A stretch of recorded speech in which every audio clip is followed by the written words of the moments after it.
ప్రభునందు ప్రేమ దేవుని బిడ్డలారా, ఈరోజు దేవుని యొక్క వాక్యాన్ని మనం జ్ఞాపకం చేసుకుందాం. అనేక దినాలుగా మనము విశ్వాస వీరుల గురించి మాట్లాడుకుంటున్నాం. హెబ్రీయులకు రాసిన పత్రిక 11వ అధ్యాయంలో అపోస్తలుడైన పౌలు కొంతమంది విశ్వాస వీరుల గురించి అక్కడ మనం జ్ఞాపకం చేస్తాడు. విశ్వాసం అంటే నమ్మకమని, విశ్వాసం అంటే విధేయతని, విశ్వాసం అంటే లోబడటని, విశ్వాసం అంటే దేవుని మీద గురి తెగక ఎడతెగని నమ్మకం అని మనం తెలుసుకున్నాం. ఈరోజు అలాంటి విశ్వాస వీరుల జాబితాలో మరొక వ్యక్తి గురించి మనం ధ్యానం చేద్దాం. ఈరోజు ప్రియ దేవుని బిడ్డలారా, మేము అందరి గురించి దేవుడు ఒక మంచి మాట జ్ఞాపకం చేసుకుంటున్నాడు. ఎడతెగక ప్రార్థన చేయమని దేవుడు సెలవిస్తా ఉన్నాడు. మన జీవితాల్లో ఎన్ని కష్టాలు వచ్చినా, ఎన్ని శ్రమలు వచ్చినా, ఎన్ని ఇబ్బందులు వచ్చినా, ఎన్ని ఇరుకులు వచ్చినా మనందరం కూడా ఎడతెగక ప్రార్థన చేయాలి. ప్రార్థన మన స్థితిని మారుస్తుంది. కాబట్టి ఈరోజు మనందరికీ దేవుడు ఇచ్చే వాగ్దానం ఏంటో తెలుసా? మన జీవితాల్లో ఎన్ని పరిస్థితులు, ఎన్ని ప్రతికూల పరిస్థితులు ఎదురైనా ఎడతెగక దేవునితో సహవాసం కలిగి ఉంటే దేవుడు మన జీవితాల్లో గొప్ప కార్యాలు చేస్తాడు. ఆ విధంగా దేవుడు మన జీవితాల్లో గొప్ప కార్యాలు చేయాలని మనస్ఫూర్తిగా కోరుకుంటూ దేవుడు ఈరోజు మనకి చెప్పే గొప్ప మాటలు జ్ఞాపకం చేసుకుందాం. ప్రియదేవుని బిడ్డలారా, ఈరోజు మనం జ్ఞాపకం చేసుకుంటున్న వ్యక్తి పేరు సంసోను. సంసోను గురించి మనందరికీ తెలుసు.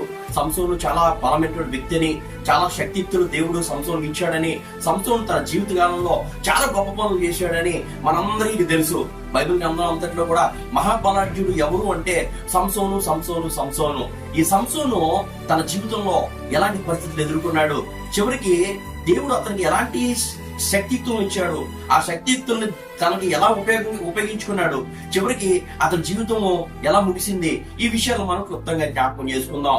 సంసోను జీవితంలో చాలా లోపాలు ఉన్నట్టు మనం అనేక విషయాల్లో చూస్తూ ఉంటాం. కానీ సంసోన్ని హెబ్రీయులకు పత్రిక 11వ అధ్యాయంలో అపోస్తలుడైన పౌలు విశ్వాస వీరుల జాబితాలో రాస్తా ఉన్నాడు. ఈ రోజు సంసోను యొక్క విశ్వాసం ఎంత గొప్పది, సంసోను తన జీవితంలో ఏం చేశాడు అనే విషయాలు మనం జ్ఞాపకం చేసుకుందాం. ప్రియదేవుని బిడ్డలారా, ఈరోజు సంసోను గురించి మనం మాట్లాడుకుందాం. న్యాయాధిపతులు 13వ అధ్యాయము 13 నుంచి 16 అధ్యాయాల వరకు కూడా సంసోను గురించి చాలా చక్కగా వివరించబడి ఉంది. న్యాయాధిపతుల గ్రంథంలో 13 నుంచి 16 అధ్యాయాలు మనం జ్ఞాపకం చేసుకుంటే ప్రియదేవుని బిడ్డలారా, సంసోను యొక్క జీవితం గురించి, సంసోను యొక్క చరిత్ర గురించి అక్కడ స్పష్టంగా రాయబడుతుంది. మొట్టమొదటిగా సంసోను అంటే ఎండగల లేక నాశకుడు అని అర్థము. అంటే సంసోను యొక్క అర్థం ఏంటంటే ఎండిపోజేసేవాడు లేదా నాశనం చేసేవాడు అని అర్థము. ప్రియదేవుని బిడ్డలారా, ఇశ్రాయేలీయులు కనాను దేశంలో నివసిస్తున్న రోజులవి. సంసోను కాలంలో ఇశ్రాయేలీయులు కనాను దేశంలో నివసిస్తున్న రోజులవి. అయితే ప్రియదేవుని బిడ్డలారా, ఇశ్రాయేలీయులు కనాను దేశంలో నివసిస్తున్నప్పుడు అనేక మంది జాతుల వారు ఇశ్రాయేలీయుల చుట్టూ ఉన్నట్టు మనం న్యాయాధిపతుల గ్రంథంలో చూస్తాం. ఇశ్రాయేల్ చుట్టూ అనేకమైనటువంటి జాతులు ఉన్నారు. ముఖ్యంగా ఫిలిస్తీయులు, ఫినిషీయులు, ఎదోమీయులు, మోయాబీయులు, ఇలాంటి చాలా రకాలైనటువంటి జాతులు ఆ కనాను దేశంలో నివసిస్తున్నట్టు మనం బైబిల్ గ్రంథంలో చూస్తాం. అయితే దేవుడు ఏం చేశాడంటే అక్కడ ఉన్నటువంటి మిగతా జాతులతో ఇశ్రాయేలీయులను కలవద్దు అని చెప్పాడు. ఎందుకంటే వారందరూ కూడా ఇశ్రాయేలీయుల మీద దాడి చేసి వారిని పట్టుకోవాలని ఆలోచన చేస్తున్నారు. వాస్తవానికి ఇశ్రాయేలీయులకి ఆ కాలంలో రాజు లేడు. ఇశ్రాయేలీయులకి రాజు లేడు కాబట్టి ప్రతి ఒక్కడు తనకు నచ్చినట్టు, తనకు వచ్చినట్టు, ఏ మార్గంలో తన కంటికి ఏది నచ్చితే, తన చేతికి ఏది నచ్చితే ఆ పని చేయడం వారు మొదలు పెట్టారు. ప్రియదేవుని బిడ్డలారా, అలాంటి సమయంలో దేవుడు ఇశ్రాయేలీయులకి కొంతమంది న్యాయాధిపతులను నియమించాడు. వీరిని రక్షకులు అని కూడా అంటారు. ప్రియదేవుని బిడ్డలారా, దేవుడు ఏం చెప్పాడంటే ఇశ్రాయేలీయులు కనాను దేశంలో నివసిస్తున్నప్పుడు వారి చుట్టూ ఉన్న జాతులతో కలవద్దని దేవుడు చెప్పాడు. ఎందుకు కలవద్దని చెప్పాడు? ఎందుకంటే వారు ఇశ్రాయేలీయుల్ని దోచుకోవడానికి, ఇశ్రాయేలీయుల్ని నాశనం చేయడానికి ప్రయత్నం చేస్తున్నారు కాబట్టి వారితో కలవద్దు అని స్పష్టంగా చెప్పాడు. కానీ ఇశ్రాయేలీయులు ఏం చేశారంటే వారందరితో కలుసుకోవడం ప్రారంభించారు. వారితో కలుసుకొని వారి ఆచారాలు, వారి పద్ధతులు క్రమక్రమంగా వారు పాటించడం మొదలు పెట్టారు. చివరికి ప్రియదేవుని బిడ్డలారా, ఇశ్రాయేలీయులు ఏం చేశారంటే పాపంలో పడిపోయారు. అందుకే న్యాయాధిపతుల గ్రంథము 13వ అధ్యాయము మొట్టమొదటి వచ్చిన మాట ఉంటుంది, ఇశ్రాయేలీయులు మరలా యెహోవా దృష్టికి దోషులు కాగా యెహోవా 40 సంవత్సరంలో వారిని ఫిలిష్తీయుల చేతికి అప్పగించాడు. చాలా స్పష్టంగా దేవుని యొక్క వాక్యం సెలవిస్తుంది ఏంటంటే ఎప్పుడైతే దేవుని బిడ్డలో దేవునికి వ్యతిరేకంగా పాపం చేస్తారో దేవుడు వారిని ఆ పాపానికి అప్పచెప్పేస్తాడు, లేదా దేవుడు వారి శత్రువులకు అప్పచెప్తాడు. ఆ కాలంలో ఇశ్రాయేలీయులకి దేవుడికి విధించే శిక్ష ఏంటి అంటే ఇశ్రాయేలీయులు ఏది కోరుకున్నారో దాన్ని వారికి ఇచ్చేసాడు. ఇశ్రాయేలీయుల్ని ఆ జాతులతో కలవద్దని చెప్పాడు. ఆ జాతులతో వారు కలిసి వారి ఆచారాలు నేర్చుకున్నారు. వారి దేవతలకి వీరు కూడా బలి ఇవ్వడం ప్రారంభించారు. ముఖ్యంగా ఫిలిస్తీయులు ఇశ్రాయేలీయుల మీద జీవితాంతము కూడా పక్కలో బల్లెల్లా పక్కలో బల్లెల్లా ఎంతగానో బాధించారు. వాస్తవానికి ఫిలిస్తీన్లు గ్రీక్ నుండి వలస వచ్చారు. వాస్తవానికి వీళ్ళు గ్రీక్ నుండి వలస వచ్చి ఐగుప్తు దేశానికి వెళ్తే అక్కడ కూడా ఐగుప్తు రాజు ఈ యొక్క ఫిలిస్తీన్ రానేక వాళ్ళని నెలగొట్టాడు.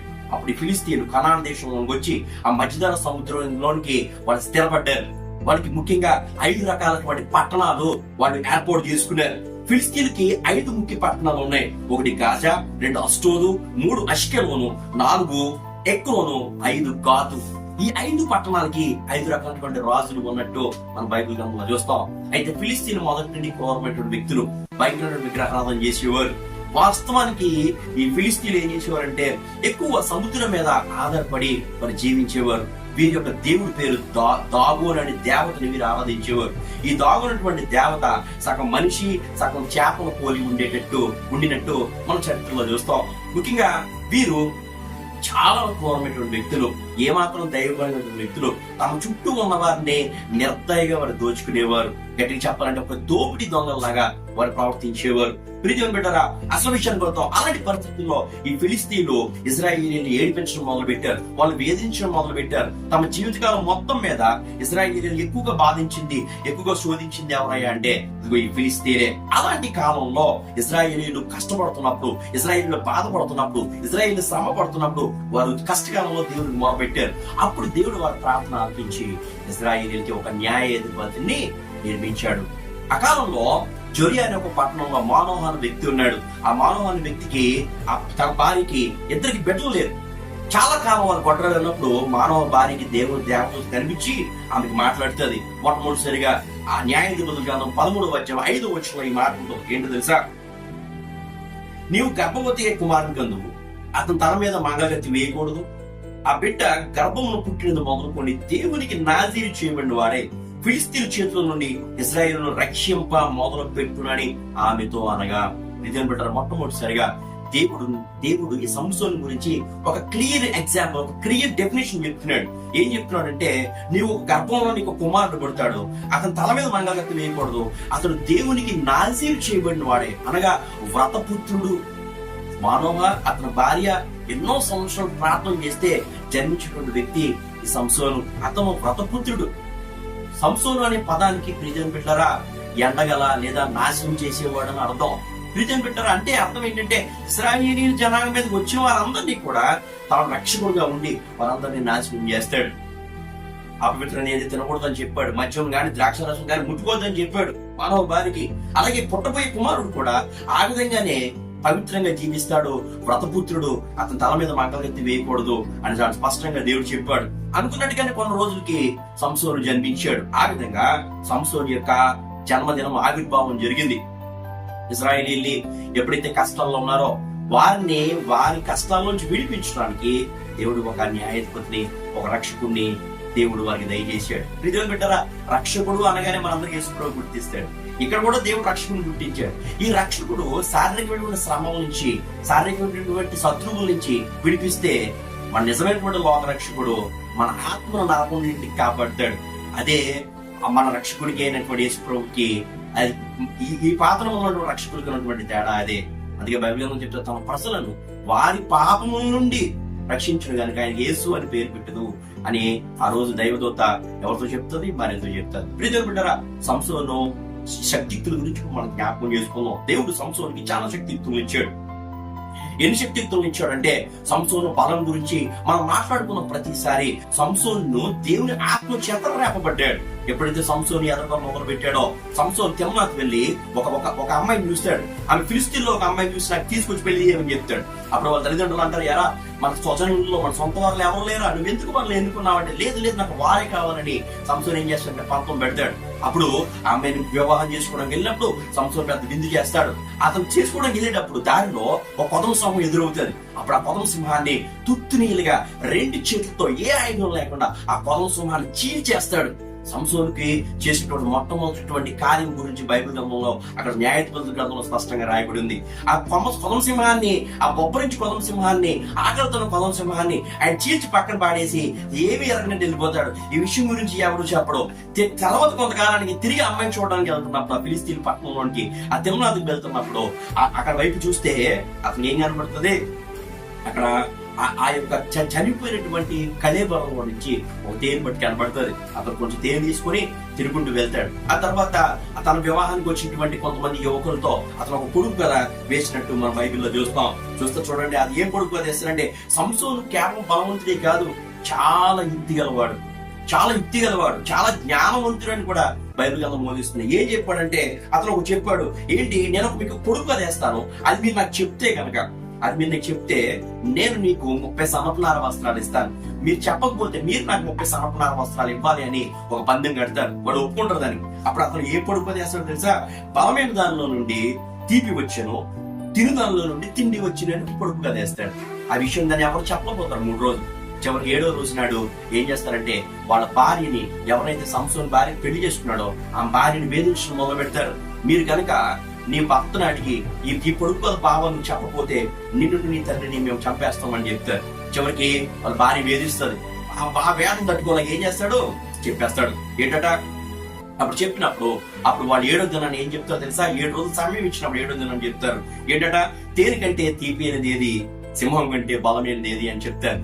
అప్పుడు సంసోను ఏం చేస్తాడన్నా, నా దూడతో తున్నకపోయిన ఎడలా నాకు ఇప్పుడు కథను మీరు ఉప్పుతారా అని చెప్పి ఏం చేశాడంటే, పందే డీలే కాబట్టి సంసోను జనంగా వెళ్ళిపోయి 30 మందిని చంపి వాళ్ళ సమర్పణ పట్ల తీసుకుని వచ్చి వాళ్ళకి పంచి పెడతాడు. ప్రీతిని పెట్టారా? ఆ తర్వాత కాలంలో ఏం జరుగుతుందంటే, యెహోవా ఆత్మ అతని మీదకి వచ్చినప్పుడు అతను 30 మందిని చంపి ఆ సమర్పణ వస్త్రాలు తీసుకొస్తాడు. ఆ పొడుపు కథను చెప్పేసింది చెప్పడానికి తన భార్య సహాయం చేసిన కోపంతో సంసోను విడిచిపెట్టి వెళ్ళిపోతాడు. వెళ్ళిపోయిన వెంటనే అతని భార్యని ఏం చేస్తారంటే వేరే అతనికి ఇచ్చేస్తాడు. ఎవరో సంసోను మామగారు ఎవరైతే ఉన్నారో అతని భార్యని అతని చిలికారికి అతను స్నేహితులుగా భావించుకుని వ్యక్తికి ఇచ్చేస్తాడు. చూడండి, ఫిలిస్తీన్ యొక్క ఆచారాలు ఎంత భయంకరంగా ఉన్నాయో. చాలా మంది అనుకుంటారు ఫిలిస్తీన్ చంపమని చెప్తున్నాడు, వాళ్ళు మంచోళ్ళేమో, ఒకవేళ వాళ్ళు ఇదేమో దేవుడు ఇలా చెప్తున్నాడు అనుకుంటారు. ఫిలిస్తీన్ యొక్క ఆచారాలు, వాటి పద్ధతులు ఎంత భయంకరంగా ఉన్నాయి చూడండి. సంసోను కోపించుకుని పక్కకి వెళ్ళిపోతే వెంటనే ఒక నిమిషం కూడా ఆలోచన చేయకుండా అతని స్నేహితునికి అతను భార్యని ఇచ్చేసాడంటే అది ఎంత భయంకరమైన విషయమో ఈరోజు నువ్వు నేను జ్ఞాపకం చేసుకోవాలి. ప్రియదేవుని పెట్టారా? వెంటనే అతను తిరిగి వస్తాడు. తిరిగి వచ్చి మా భార్య ఏదని అడుగుతాడు. లేదని చెప్పగానే అతను కోపంతో ఏం చేస్తాడు తెలుసా? 300 నక్కలను పట్టుకుని వాటి తోటల్ని దింపిలు కట్టి ఫిలిస్తీన్ యొక్క తోటలని, ఒలివ చెట్లని, పైరుల్ని, గోధుమ పంటలన్నీ తగలబెట్టేస్తే కోపంతో ఫిలిస్తీన్ ఏం చేస్తారంటే ఆమె భార్యని, తండ్రిని కూడా చంపేస్తారు. ప్రియదేవుని పెట్టారా? జ్ఞాపకం చేసుకోండి. ఆ తర్వాత ఫిలిస్తీన్లు సంసోను పట్టుకోవడానికి ఇశ్రాయేలుతో ఒప్పందం చేసుకొని ఇశ్రాయేలు దగ్గరికి పంపించినప్పుడు ఇశ్రాయేలీలు అంటారు, ఏంటయ్యా మీరు నన్ను అప్పగించడానికి వచ్చారా? ఇశ్రాయేలు అంటారు, కాదు, మేము నిన్ను అప్పగిస్తామంతే, మేము నిన్నేం చేయం, నీకు మాకి గొడవ, మీరు చూసుకోండి, మా జోలికి రాకండి. ఎంత దారుణమైన విషయం. ఇశ్రాయేలీని కాపాడడానికి వచ్చినటువంటి సంసోనికి సహాయం చేయకుండా ఇశ్రాయేలీలు ఏం చేస్తారంటే శత్రువులతో ఒప్పందం చేసుకుని ఇశ్రాయేలీకి రక్షకుని అప్పగించడానికి ప్రయత్నం చేస్తున్నారు. ఇక్కడ కొత్త నిబంధనలోని రక్షించడానికి వచ్చిన యేసు ప్రభుని ఈ శత్రువులకు అప్పగించేశారు. అక్కడ కూడా శత్రువులను అప్పగించడానికి ప్రయత్నం చేసి చివరికి సంసోను వారి దగ్గరికి వెళ్ళినప్పుడు వారి చేతికి కట్టినటువంటి తాళను తుత్తినీళ్ళు చేసేసాడు. తన చేతికి దొరికిన దవడ ఎముకతో, గాడిద దవడ ఎముకతో ఎంతమంది చెప్పాడంటే 1000 మందిని చంపేశాడు ఫిలిస్తీన్లు. చివరికి 1000 మందితో కొండ కట్టాడు. దానికి రామత్రేహి అంటే దవడ కొండ అని పేరు పెట్టాడు. అప్పుడు సంసోను విపరీతం దాహం వేస్తాడు, చనిపోయిన పరిస్థితులు వస్తాడు. దేవుడికి మొరపెట్టినప్పుడు దేవుడు అక్కడ ఒక గోతిని తీలుస్తాడు, నీటిని ఉపజేస్తాడు. సంసోను ఆ నీటిని తాగి తెప్పరంతాడు, బతుకుతాడు. దానికి ఎనహక్కోరే అని పేరు పెడతాడు, అనగా పిలిచిన వాని యోట. ఆ తర్వాత గాజా వెళ్తాడు, ఒక వేసిని చూస్తాడు. గాజాకు వచ్చాడు కదా అని చెప్పేసి సంసోన్ని బంధించడానికి ప్రయత్నం చేస్తే ఆ గాజా పట్టణం తలుపుల్ని ఊడబెరికి, ఎంత పెద్ద తలుపులు, పట్టణాన్ని కాపాడాలంటే ఎంత పెద్ద తలుపులు, ఆ 2 తలుపుల్ని మగ్గంతో సహా, ఆ 2 తలుపుల్ని ద్వార బంధాలతో సహా ఊడబెరికి ఏం చేసిన హెబ్రోను కొండ మీద దాకా మోసుకుని వెళ్ళిపోతాడు. ఎంత బలవంతుడు! సంసోను బలానికి తిరుగులేదు, సంసోనికి ఎదురులేదు. కారణము దేవుని ఆత్మ సంసోనంలో ఉంది కాబట్టి.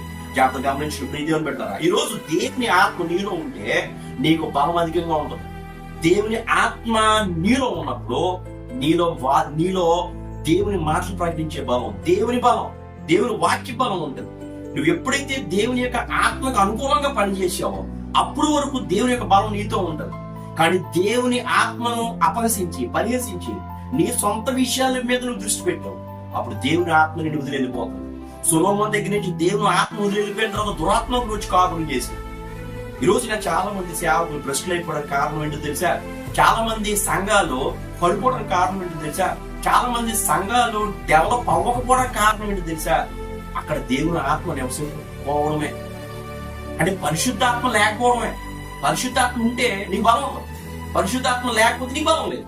పరిశుద్ధాత్మే బలం, అనగా దేవుడే బలం. అందుకే బైబిల్ కీర్తనకారుడు దేవుడు మనకు బలమై ఉన్న దేవుని బట్టి ఆనందగానం చేయుడి అని. చివరికి ప్రియదేవుడు సోరేకన లోయకి వెళ్తాడు. అక్కడ దెలీలా అనే ఒక వేసి చూస్తాడు. ఈ దెలీలా సంసోను యొక్క జీవితాన్ని నాశనం చేసేసింది. దెలీలా మోజులో పడి, దెలీలా మాయలో పడి ప్రియదేవుడు ఎంతగానో ఆ చివరికి ఆ దెలీలా మాయలో పడిపోయి దెలీలా ఏం చేస్తుందంటే ఫిలిస్తీన్ సర్దారులతో బేరం పెట్టుకుంది. 1100 వెండి నాణాలు నేను అప్పచెప్పేస్తానండి, అప్పచెప్పకపోతే నేను చంపేస్తానని ఫిలిస్తీన్ సర్దారులు చెప్తాను. చివరికి ఆ దెలీలా దగ్గరికి వెళ్ళినప్పుడు దెలీలాకి సీక్రెట్స్ అన్ని చెప్పేస్తాను. మొట్టమొదటిసారి అడిగినప్పుడు దెలీలా చెప్తాడు. ఫస్ట్ సారి ఏం చెప్తాడు? 7 నిర్వహించుకోగలుగుతాం, నేను బంధిస్తే నేను బలహీన అయిపోతానండి. దెలీలా అడుగుతుంది, ఏమయ్యా నీ బలం ఎక్కడ ఉంది, నీ శక్తి ఎక్కడ ఉంది? అప్పుడు దెలీలా చెప్తాడా, నా తల్లిదండ్రులకి నేను చెప్పలేదు, నీకు చెప్తానా, నువ్వు నాకు చెప్పాలి. అప్పుడు దెలీలా చెప్పేస్తాడు. ఏం చెప్తాడు? 7 నిర్వహించుకోగలుగుతున్నాడు, బంధిస్తే బలహీన అయిపోతానంటాడు. బంధించడానికి ప్రయత్నం చేస్తే ఇదిగో ఫిలిస్తీన్ సర్దారులు మీద పడుతున్నారని చెప్తాడు. తృప్తిని చేసేసుకుని వెళ్ళిపోతాడు. అది కూడా నన్ను మోసం చేసావు, నాకు చెప్పు నీ సీక్రెట్ ఏంటి, బలం యొక్క రహస్యం, ఎంత శక్తి ఎక్కడి నుంచి వస్తుంది నీకు అసలు? ఇది మానవాతీత శక్తి, ఇది మనుషులకు ఉండే శక్తి కాదు. ఒక్క దవడెంపుతో 1000 మంది చంపడమే. పెద్ద పెద్ద భయంకరమైనటువంటి తలుపుల్ని, ఎన్నో టన్నుల బరువు తలుపుల్ని మోసుకునే కొండ మీద ఎక్కడం ఏంటి? అసలు ఇలాంటి శక్తి ఎక్కడ ఉంది? దీనికి కారణం ఏంటి? రెండోసారి చెప్పాడు, కొత్త తాడుతో నన్ను పేరిన తర్వాత పనికి పెట్టని కొత్త తాడుతో నన్ను బంధిస్తే నేను బలహీన అయిపోతాను. అది జరగలేదు. చివరికి మూడోసారి చెప్తాడు, నా తల 7 జడలు అల్లు, 7 జడలు అల్లితే నేను బలహీన అయిపోయాను. ఆ మూడోసారి కూడా పని జరగలేదు. చివరికి రోజు దెలీలా బిస్కెట్స్ ప్రారంభించింది. అయ్యో దెలీలా, నేను బతకడం కంటే చనిపోవడం మీద అతను ప్రాణం విసిగిపోయింది, వేదనకు గురి అయిపోయింది. చివరికి ఏం చేశాడు? మనుషుల్ని ఈ రోజున అనేక మంది విసిగించేస్తుంటారు. చాలా మంది విసిగిపోయారు. ప్రాణం విసిగిపోతే నువ్వు బ్రతకడం అనవసరం, నేను చనిపోవడమే బెటర్. ఎప్పుడు అలా అనుకో ప్రియదేవుడు, ఆత్మహత్య మహాపాపం. దేవుడు ప్రతి ప్రశ్నకి, ప్రతి సమస్య పరిష్కారం చేపిస్తాడు. నీకు వినగలిగే చెవులు, గ్రహించగల మనస్సు ఉంటే దేవునికి అసాధ్యమైన కార్యాలు. సంసోను జీవితంలో చివరికి విసిగిపోయి ఏం చేశాడు తెలుసా? సంసోను ఏం చేశాడంటే చివరికి అతను సీక్రెట్ చెప్పేశాడు, నేను దేవునికి నాజీరు చేయబడిన వ్యక్తిని, నా తల మీద ఎప్పుడు కూడా మంగళగత్తి పవలేదు, సో నా తలంతా తీసేస్తే నేను బలహీన అయిపోతాను. అప్పుడు దెలీలాకి అసలు నిజమో వాస్తవమో అర్థమైంది. ఇప్పుడు ఫిలిస్తీన్ సర్దారులు కబురు పెట్టింది, మీరు రండి, ఈసారి నిజం తెలిసిపోయింది నాకు. అతను నిద్రపుచ్చింది, ఒక మంగళవాడిని పిలిపించింది, చక్కగా అతని తల అంతా గుబరిగించేసింది. ఇదిగో సంసోను ఫిలిస్తీన్లు నీ మీద పడుతున్నారు అనగానే సంసోను ఎప్పట్లాగే లెగిసిపోయాడు. అతను ఏ భయం లేకుండా పోడు, ఎప్పట్లాగే లెగిసిపోయి అతను ఏదో తన బలాన్ని విరచింపుతాను అనుకున్నాడు. కానీ యెహోవా అతన్ని ఎడబాసినని అతనికి తెలియలేదు అని బైబిల్ వాక్యం. దేవుడు ఎడబాసేస్తే ఇంక నీ బలం ఎక్కడ ఉంటుంది, నీ శక్తి ఎక్కడ ఉంటుంది? దేవుని ఎడబాసేస్తే నీ జీవితంలో ఆత్మీయ శక్తిని కోల్పోతావు. మీ దేవుని పెట్ట జ్ఞాపకం చేసుకో. దేవుణ్ణి మనల్ని ఎడబాయిపో. దేవుని ఎడబాసే అంత పరిస్థితులు ఈరోజు చాలా మంది క్రియేట్ చేస్తున్నారు. దేవుడు మనం చూసి చిరాకు పడే పరిస్థితి తెచ్చుకోకూడదు. ఎప్పుడు దేవుడు మనం చూసి పక్కకు పోయే పరిస్థితి తెచ్చుకోకూడదు. ఎప్పుడు యెహోవా ఆ రోజు సంసోన్ని ఎడబాసేసాడు. ఎడబాయగానే సంసోన్ ఫిలిస్తీన్ సర్దారులు అతని మీద పడ్డారు, దారుణంగా కొట్టారు, హింస. అతను 2 కళ్ళు ఊడబెరికి అతను తీసుకుని వెళ్ళిపోయారు. ఎక్కడ పెట్టారంటే తిరగలు విసిరే పనిలో పెట్టారు. ఎంత దారుణమైన విషయం. ఒకప్పుడు ఎంతో గొప్ప జీవితం జీవించినటువంటి సంసోను చివరికి 2 కళ్ళు పోయి, గుడ్డివాడైపోయి, అంధుడైపోయి ఎక్కడ ఉన్నాడు తెలుసా? అగో ఆ యొక్క ఫిలిస్తీన్లు గాజా పట్టణంలో ఏమవుతున్నాడంటే ఆ తిరగలు విసిరే పరిస్థితిలోనికి వచ్చేసాడు. ప్రీతి పెట్టారా, ఎంత భయంకరమైన పరిస్థితి. సంసోను జీవితం చూపులతోనే ప్రారంభమైంది. తిమ్నాకి వెళ్ళాడు, ఒక దాన్ని చూచాడు. గాజాకి వెళ్ళాడు, ఒక దాన్ని చూచాడు. సోరేకి వెళ్ళాడు, దెలీలాని చూచాడు. చూపులతో అతని జీవితం ప్రారంభమైపోయింది. ఈ రోజు చాలా మంది తమకు దేవుడు అంటే నమ్మకం ఉంది, కానీ తాము ఏది అనుకుంటే అది చేసేస్తారు. చూపులతోనే తమ కంటికి ఏది నచ్చితే చేసేస్తారు, చేతికి ఏది నచ్చితే చేసేస్తారు. దీంట్లో దేవుని చిత్తం ఉందా, దేవుని ఏర్పాటు ఉందా, దేవుని ఆలోచన ఉందా అని ఏమాత్రం ఆలోచించట్లేదు. నీ కంటికి ఏది నచ్చితే అది చేసే, నీ చేతికి ఏది నచ్చింది చేసే. సంసోను చూపులతోనే అతని జీవితం ప్రారంభమైంది, చివరికి చూపులు లేకుండా అందులోగా అతని జీవితం ముగిసిపోయింది. ఈరోజు బలం ఉందని, ఆస్తి ఉందని, అందం ఉందని, శక్తి ఉందని, ఎవరో ఉందని ఈరోజు మనందరం కూడా విడిచిపోతున్నాం ఒకసారి. కానీ అందులో నీ జీవితంలో దేవుని చిత్తం ఉందా? నీ జీవితంలో దేవుని ఏర్పాటు ఉందా?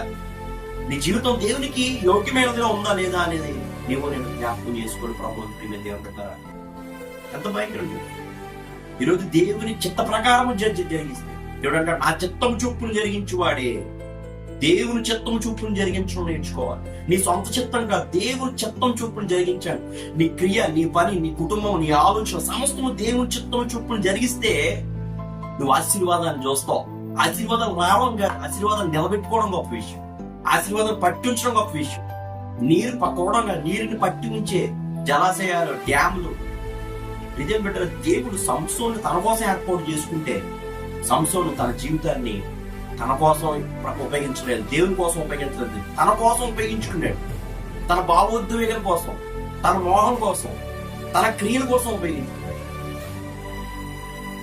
ఫిలిస్తీన్లతో యుద్ధం చేయడానికి దేవుడు సంసోను ఏర్పాటు చేస్తే ఫిలిస్తీన్లతో యుద్ధం చేయకుండా కాపురం చేయడం మొదలుపెట్టి తన స్వజనులను వదిలేశాడు. మెల్లమెల్లగా తన స్వజనులకి దేవునికి దూరం అయిపోయి ఫిలిస్తీన్లతో స్నేహం చేయడం మొదలు పెట్టాడు.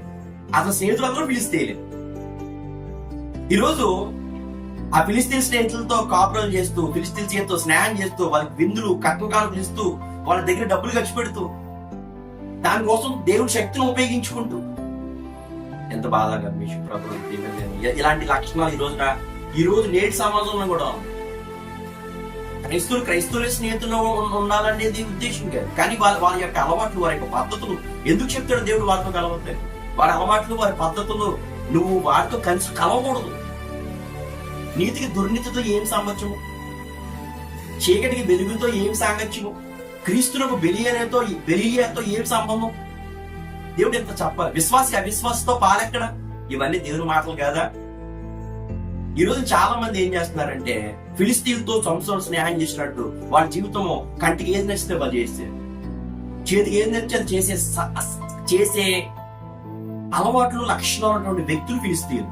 అలాంటి లక్షణాలు గల వ్యక్తులతో ఇజ్రాయేల్ జనం కలపకూడదు. వారి జీవితం అంతా కొన్ని కట్టడలు, కొన్ని శాసనాలు, కొన్ని నియమాలు, కొన్ని నిబంధనలు. ఎందుకంటే ఒక క్రమం ఉండాలి. ఇజ్రాయేలీ మన జీవితాలు ఇవన్నీ ఎందుకంటే ఒక క్రమం ఉండాలి. క్రమం లేకపోతే మన జీవితం అక్రమంలో వెళ్ళిపోదు. అక్రమం పాపం బయట ప్రీతి పెట్టారా?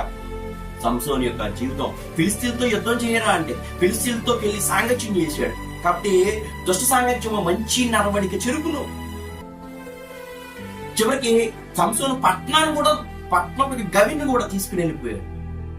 అంత బలవంతుడు సంసోను. చివరికి ఎక్కడే వెళ్ళిపోయాడు. అందుకే సాంత గ్రంథంలో ఉంటది కదా, పట్నము పట్టుకొని కానుకంటే తన మనసును స్వాధీనపరుచుకునేవాడు ధన్యుడు. తన మనసును స్వాధీనంలో కంట్రోల్లో చేసుకోలేకపోయాడు సంసోను. ప్రీతిలు పెట్టారు. అన్ని అవలక్షణాలు ఉన్న సంసోనులో తన తల్లి తండ్రి మాట వినలేదు. మానోహ ఎంత గొప్ప భక్తిగలటువంటి వ్యక్తి. మానోహ భార్య ఎంత గ్రహింపుగలిగినటువంటి స్త్రీ. సాక్షాత్తు దేవుడు దేవదూతతోనే మాట్లాడింది, దేవదూతను నమ్మింది, మానవ కూడా నమ్మలేదు. అలాంటి తల్లిదండ్రులు మాటలు పెడజీవిని పెట్టి చెడు స్త్రీకి చెప్పే మాటల వైపు వినడం ప్రారంభించి ఈ రోజు చాలా మంది ఇలాగే చేస్తారు. మంచోడు చెప్పే మాటలు ఏంటో చెడు మాటలు వింటారు, వ్యర్థమైన మాటలు వింటారు. ముసలమ్మ ముచ్చట్లు విసర్జించమని బైబిల్ చెప్తుంది. మనం ఏం చేసిన తన తల్లిదండ్రులు దైవభక్తులు వారు చెప్పిన మాటలని వద్దు, వాళ్ళు చేసుకోవద్దని చెప్పినా కూడా మానవ విడిచు సంసోను అతని మాటలు లక్ష్య పెట్టలేదు సరిగదా. వారిని గద్దించాడు, వారి నుంచి దూరం అయిపోయాడు. చివరికి దేవుని చేతి నుండి, దేవుని సన్నిధి నుంచి దూరంగా జరిగిపోయాడు. తనకు తానుగా నాశనం చేసుకున్నాడు. చూపులతో ప్రారంభమైనటువంటి సంసోను జీవితము చూపు లేకుండా ముగిసిపోయింది. సంసోన్ అనే పదానికి హిబ్రూలో ఒక పదం ఉంది. సంసోన్ అంటే లైట్ అని అర్థం, దెలీలా అంటే డార్క్నెస్, చీకటి అని అర్థం. సంసోన్ యొక్క వెలుగు దెలీలా అనే సాంగత్యంలో చీకట్లో పడి చీకట్లో ఆరిపోయింది. దేవుని పెట్టారా? ఈ రోజు నువ్వు నేను జ్ఞాపకం చేసుకున్నా. మరి ఇన్ని అవలక్షణాలు ఉన్నా దేవుని పెట్టారా? ఇన్ని అవలక్షణాలు ఉన్నా సంసోను ఎందుకు విశ్వాస వీరుడయ్యాడు? ఎందుకు బైబిల్ గ్రంథంలో సంసోను గురించి రాయబడింది? జ్ఞాపకం చేసుకుందాం. సంసోనులో ఎన్ని లోపాలు ఉన్నా అతని విశ్వాస వీరుడు ఎందుకు అయ్యాడంటే తన శక్తి కేవలం దేవుడినే గుర్తించాడు. తనకు వచ్చేటువంటి శక్తి, తనకున్న శక్తి కేవలం దేవుడిని గుర్తించాడు. ఈ న్యాయాధిపతుల గ్రంథం 13వ అధ్యాయం 16వ అధ్యాయాల మధ్యలో సంసోను 2 సందర్భాల్లో ప్రార్థన చేస్తాడు. ఒకటి న్యాయాధిపతుల గ్రంథం 15వ అధ్యాయము 18వ వచనం, అలాగే 16వ అధ్యాయము 28వ వచనంలో కూడా సంసోను ఏం ప్రార్థన చేస్తాడో తెలుసా? 15వ అధ్యాయము 18వ వచనంలో ఒక మాట ఉంటుంది. ఏంటి తెలుసా? అప్పుడు అతను మిక్కిలి తప్పికొన్న యెహోవాకు మొరపెట్టి, నీవు నీ సేవకుని చేతి వల్ల ఈ గొప్ప రక్షణ దయచేసిన తరువాత నేను ఇప్పుడు తప్పి చేతను చచ్చి సున్నతి పొందిన వారికి చేతిలోనికి పడవలనా అని వేడుకున్నాడు. తన యొక్క నిస్సహాయ స్థితిని 1000 మంది చంపినోడికి ఒక గొయ్యి తవ్వుకోవడం పెద్ద విషయం కాదు కదా. 1000 మంది చంపినోడికి నీరు సంపాదించుకోవడం విషయం కాదు కదా. కానీ సంసోను యొక్క ఉద్దేశం ఏంటంటే దేవునికి అప్పగించాడు. దేవుడు తనకు అప్పగించిన పని తను చేశాడు. దేవుడు చేయాల్సిన పని దేవునికి వదిలేశాడు. ఈ రోజు చాలా మంది ఏం చేస్తారంటే అందరూ చేసేస్తాం వీళ్ళే చేస్తారు. దేవుని సేవకుడు చేసిన పనులు దేవుని సేవకుడే చేయాలి. దేవుని సేవకుడు చేసే పనులు మీరెందుకు చేస్తున్నారు? దేవుడి సేవకుడు చేయాల్సినటువంటి పనులు, దేవుడి సేవకునికి అప్పగించిన బాధ్యత, దేవుడికి సేవకుడు రెస్పాన్సిబిలిటీ మీరెందుకు కట్టుకుంటున్నారు? అదేవిధంగా దేవుని సేవకుడు కూడా దేవుడు చెప్తున్నాడు, నువ్వు చేసిన పని వేరే వాళ్ళు ఎందుకు చేస్తున్నారు? నువ్వు చేయాల్సిన పనిని నువ్వెందుకు విడిచిపెట్టేస్తున్నావు? నీ బాధ్యతను నువ్వెందుకు గుర్తించట్లేదు? దేవుని బిడ్డల జ్ఞాపకం చేసుకోండి. అక్కడ సంసోను ఇంకొక 16వ అధ్యాయం 28వ వచనం, తన అవసాన దశలో తన కళ్ళు పోతే సంసోనికి వాళ్ళందరూ ఏం చేస్తారంటే ఆ తిరగల విసిరే సమయంలో సంసోన్ని ఆ దేవాలయంలో తీసుకొచ్చి ఆ పెద్ద విందు చేస్తారు. తమ యొక్క తమ దేవతకి పెద్ద విందు చేస్తున్నప్పుడు ఆ దాగున్న దేవత విందు చేస్తున్న పరిహాసం ఆడడానికి పిలుస్తారు. సుమారు 3000 మంది స్త్రీ పురుషులు ఆ కోటలో ఉంటారు. సంసోను కళ్ళు లేవు. ఒక బంటు తీసుకుని వస్తే ఆ బంటుతో చెప్తాడు, అయ్యా ఈ కోటకున్న మధ్య స్తంభాల మీద నాలుగో నీవు వెళ్ళిపో అంటాడు. సంసోను కళ్ళు లేవు, తిండి లేదు, తిప్పలు లేవు, క్రూరంగా దారుణంగా హింసించారు. అతని శరీరం అంతా కూడా పుండ్లు, గాయాలతో, లోతైనటువంటి గాయాలతో నిర్జీవమై ఏమాత్రం నిలబడడానికి కూడా శక్తి లేని ఈడ్చుకుని రావాల్సినటువంటి పరిస్థితి, మోసుకుని రావాల్సినటువంటి పరిస్థితి సంసోను. ఒకప్పుడు మహాబలశాలి. దేవుని ఆత్మ వదిలి వెళ్ళిపోతే ఎలాంటి స్థితిలో పడిపోయాడో మనం జ్ఞాపకం చేసుకోవాలి. అప్పుడు సంసోనుకి తెలివి ఉన్నప్పుడు ఆ గాజాపట్నం అంతా తెలుసు, ఆ కోటలు అంతా తెలుసు. కాబట్టి సంసోనుకి ఆ కోట గురించి మొత్తం తెలుసు. కాబట్టి 2 స్తంభాల మీద ఆనుకున్నప్పుడు సంసోను చేసినటువంటి ప్రార్థన అతని విశ్వాస వీరులోకి తీసుకుని వెళ్ళిపోయింది. ఏ ప్రార్థన చేసాడు చూడండి. 16వ అధ్యాయము 28వ వచనంలో ఒక మాట ఉంటుంది. ఏంటి తెలుసా? అప్పుడు సంసోను, యెహోవా ప్రభువా దయచేసి నన్ను జ్ఞాపకం చేసుకును. దేవా దయచేసి ఈసారి మాత్రమే నన్ను బలపరచుము. నా 2 కన్నుల నిమిత్తము ఫిలిస్తీన్ను ఒక్కమారే దండించి పగ తీర్చుకోనని మనని యెహోవాకు మొర్ర పెట్టాడు. దేవునికి స్తోత్రం కలుగును గాక. హల్లెలూయా. వాస్తవానికి సంసోను దేవుడు ఏర్పాటు చేసినటువంటి రక్షకుడు. ఒకవేళ సంసోను అడుగుంటే, సంసోను మొరబెట్టుంటే, నా జీవితం నాకు ఇచ్చే ప్రభువా, తిరిగి నా కళ్ళు నాకు ఇచ్చే ప్రభువా, ఈసారి ఇంకోసారి నాకు తప్పు చేయని ప్రభువా అని అడుగుంటే, దేవుడు అత్యంత జాలిపురుడు కాబట్టి, దేవుడు అత్యంత దయామయుడు కాబట్టి దేవుడు తన కనికిరాన్ని సంసోను మీద కురిపించి అతని జీవితం ఎత్తునేమో. కానీ సంసోను తన జీవితాన్ని అడగలేదు. బైబిల్ గ్రంథంలో హిజ్కియా నువ్వు చనిపోతావని దేవుని యొక్క దాసుడు చెప్తే హిజ్కియా కన్నీళ్లతో ప్రార్థన చేస్తాడు. తిరిగి దేవుడు అతనికి 15 సంవత్సరాల జీవితాన్ని, ఆయుష్ని ఎక్స్ట్రా ఇస్తాడు. ఇక్కడ సంసోను కూడా అడగచ్చు కదా, కానీ సంసోను అడగలేదు. ఎందుకంటే సంసోను తాను చేసిన తప్పులకి పశ్చాత్తాపడ్డాడు. తన ప్రాయశ్చిత్తం అనుకున్నాడు. తన కన్నులు పోయి అనేక శ్రమం పొంది భయంకరమైన స్థితిలో ఉన్నాడు. ఈ స్థితికి దేవుడు నిందించలేదు. నేను ఈ స్థితికి రావడానికి కారణమో నా అపరాధాలే కారణమో, నేను ఈ పడిపోవడానికి కారణమో నా పాపమే కారణమో, దేవుని ఆత్మ విడిచిపెట్టాడని కారణమో, నేను చేసినటువంటి నా స్వయంకోపరాధాలే అని మనస్ఫూర్తిగా నమ్మాడు. కన్నీరు గార్చాడు. ప్రభువా నీ చిత్తమును నేను నెరవేర్చలేకపోయినే అని బాధపడ్డాడు. అందుకే దేవునికి ఎంత విధేయతగా ప్రార్థన, యెహోవా ప్రభువా దయచేసి ప్లీజ్ దయచేసి నా మనమే ఆలకించి ఒక్కసారి. అంత రిక్వెస్ట్ అడిగితే ఎవరన్నా కన్న తండ్రి, దేవుడు మనకి తండ్రి, ఎవరన్నా ఒప్పుకుంటారు. కానీ దేవుడు సంసోన్ని యొక్క మొర్ర ఆలకించి సంసోనికి ఆయుష్ ఇవ్వడానికి కూడా దేవుడు సిద్ధంగా ఉన్నాడు. కానీ సంసోను అడగలేదు. సంసోను నేను దేని నిమిత్తం ఈ లోకాలను పంపడ్డానో ఆ పని చేసి చచ్చిపోతా, ఎందుకంటే నేను బతకడానికి అర్హుడు కాదు, నాకు బతికే అర్హత లేదు. నువ్వు ఇచ్చిన జీవితాన్ని నేను పాడు చేసుకున్నాను కాబట్టి ఇక మీద నేను జీవితం అడగడానికి నాకు ఎలిజిబిలిటీ లేదు, నాకు అర్హత లేదు. కానీ ఒక్కసారి నువ్వు నాకు కనుక నా బలం నాకు ఇస్తే, నీ ఆత్మచేత నన్ను నింపితే ఒక్క మారే ఫిలిస్తీన్లను దండిస్తాను. వాస్తవానికి నా కన్నుల నిమిత్తం నా కన్నుల నిమిత్తం అని ప్రార్థన చేశాడు. కన్నులు అంటే ఆ ప్రవక్త అని అర్థం. ఈరోజు క్రైస్తవులకి కన్నులు ఎవరంటే దేవుని యొక్క ప్రవక్త. ఆ ప్రవక్తలు అంటే రాబో వాటిని చూసి భయంకరమైన పరిస్థితి, నా కన్నులను ఊడదీసేసావు కదా. కాబట్టి ప్రియ దేవుని పెట్టారా జ్ఞాపకం చేసి ఈ రోజు సంసోను ఏం ప్రార్థన అంటే అతని యొక్క విధేయత, అతని యొక్క తగ్గింపు, ఆ ప్రార్థన ఆ ఒక్క విషయం నాకు కనబడుతుంది.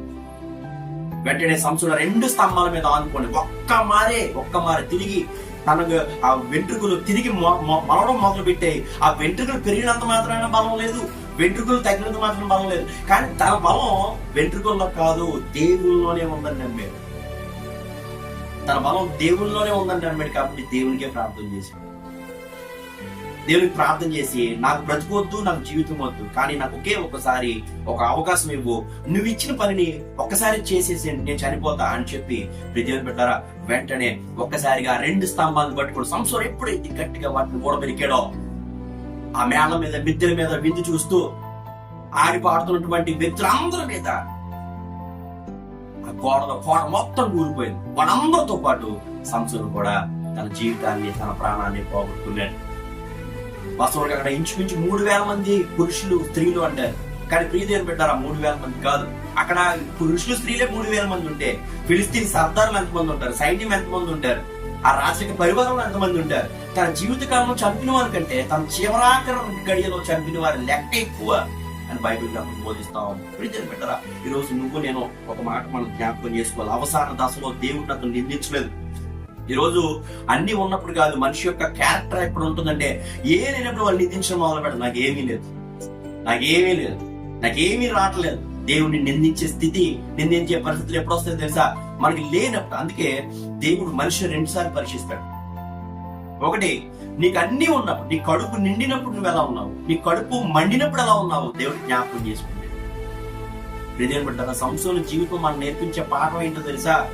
దేవుడు తన క్రియలు జరిగించుకొని తన ఆత్మశాఖ దేవుడు నింపితే తన సొంత పనులు చేసుకోవడానికి సంసోను ప్రయత్నం చేశాడు. కాబట్టి సంసోను అనే వెలుగు ఒక చీకటిలో ఆరిపోయింది.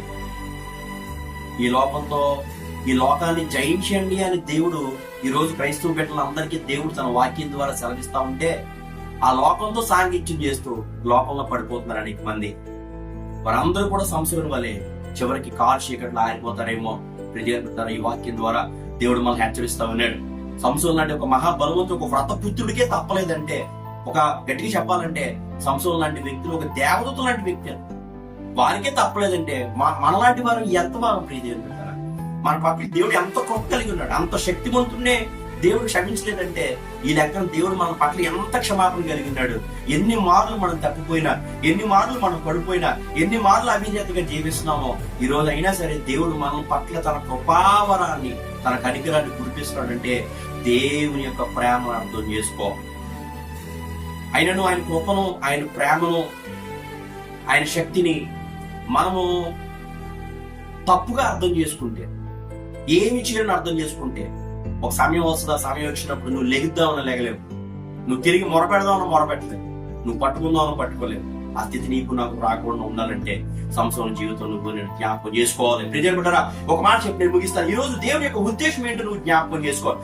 దేవుడు ఈ లోకంలో ఈ లోకాన్ని జయించండి అని ఈరోజు క్రైస్తవ బిడ్డలందరికీ తన ఆత్మ కంటకం అనే వాక్యాన్ని ఇస్తే ఆ వాక్యాన్ని నిరుపయోగంగా మార్చేసి, ఆ వాక్యం యొక్క శక్తిని నిరుపయోగంగా మార్చేసి, ఆ వాక్యం మీద భక్తి మీద ఆధారపడకుండా లోకంతో సాంగత్యం చేస్తా ఉంటే ప్రియదేవుని బిడ్డలారా మన జీవితాలు కారు చీకట్లు ఆరిపోతాయి. సంసోను ఎందుకు విశ్వాసవీరుడు అయ్యాడంటే తన ఆత్మీయ స్థితిలో కూడా, తన అవసాన దశలో కూడా దేవుని మీద ఆధారపడ్డాడు.